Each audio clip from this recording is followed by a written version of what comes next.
Hey guys, hope everyone's doing good. I'm Sean, your sports dietitian. So in our next video on carbohydrates, we're going to talk about what is simple versus complex.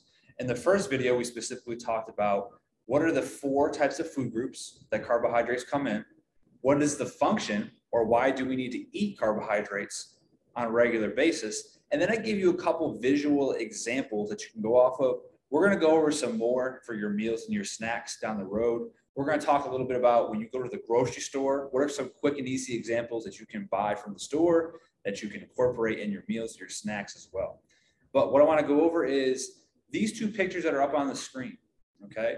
So there's different type of carbohydrates. Some digest quicker or faster than others. So the best way I feel like I can explain this to you is providing you two pictures that you can look at. So then when you're taking that over to when you're looking at a plate, when you eat out, when you're going to the grocery store and you're buying foods, right? Or if you're at a facility where they serve you food and you're going up to that hotline and you're looking at what's to eat, you can be able to recognize which type of carbohydrate is going to be the best to choose based on the time of the day, what activity you're doing, or maybe possibly when the activity is, whether it's an off day, or whether it's a day where you're training a lot, okay? Just to give you some insight there.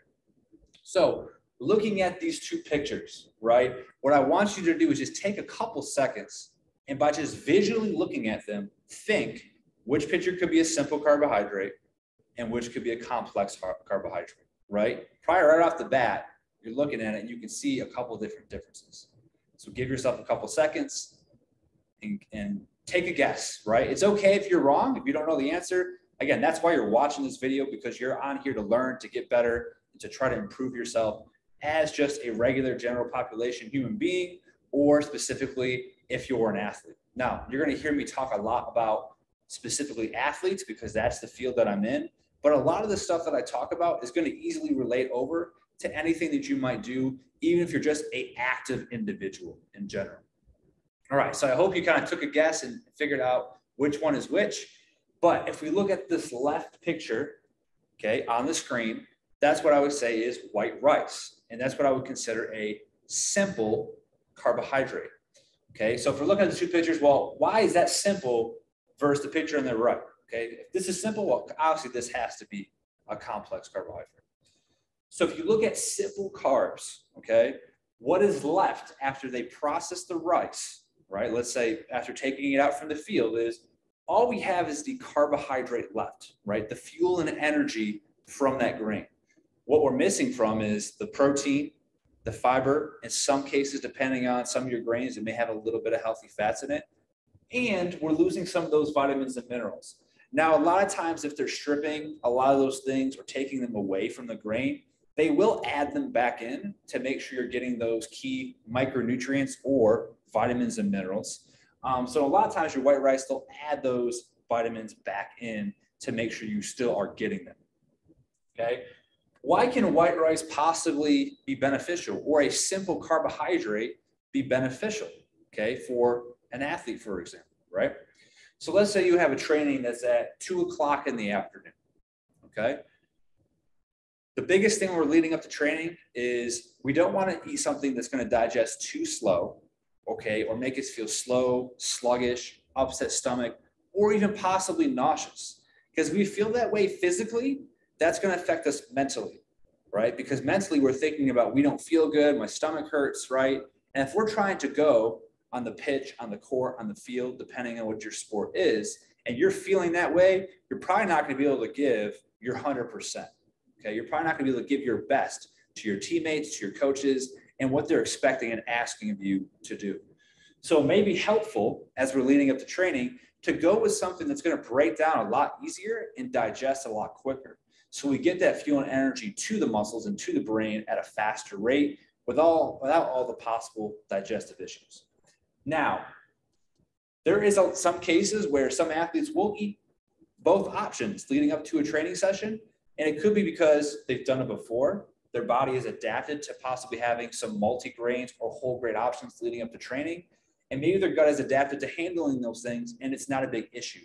But other athletes who haven't done that or haven't got their stomach or their gut or their body exposed, possibly handling more whole grains beforehand, this may be a more beneficial option. Or you may just have athletes, right, that can't handle a lot of fiber before training. So they're going to go with this option in general.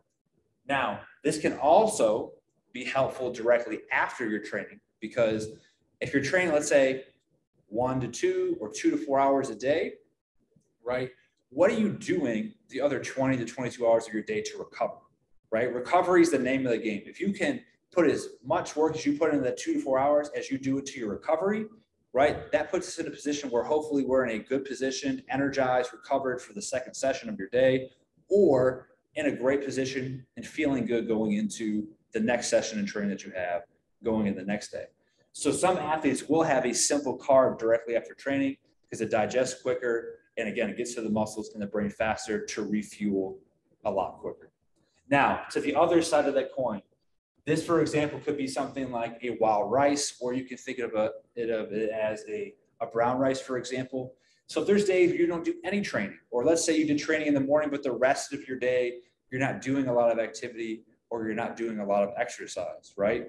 I'm always going to encourage athletes to go with a multigrain or whole grain option during those specific times.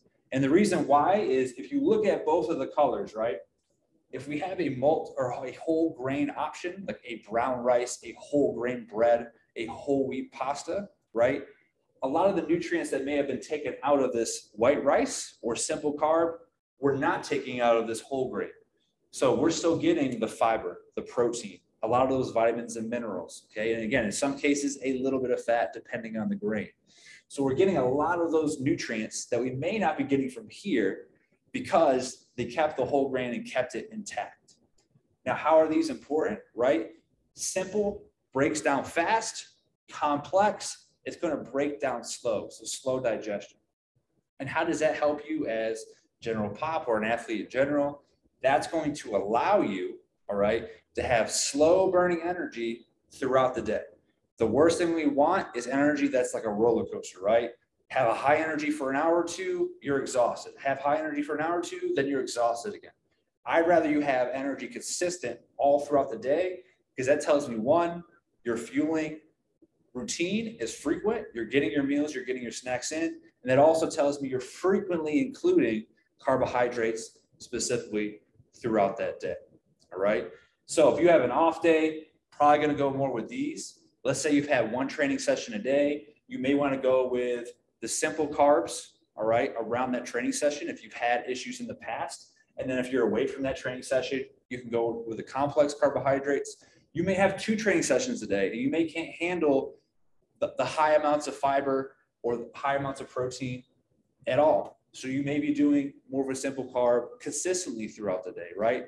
So these types of options can change based off of your schedule, your activity, your routine. And again, it's what works best for your body. Not everybody's going to be exactly the same. So there's no way there can be a cookie cutter approach when it comes to fueling somebody individually. Everyone's going to be a little bit different. So that's where it's communicating with that individual. If you're a practitioner, or if you're yourself, you know your own body, you know what works best for you. But again, trying to put yourself in a position where you're choosing the highest or best quality option that you can handle, that works best for you, and that results in you being able to perform at the highest level you can at what's expected of you.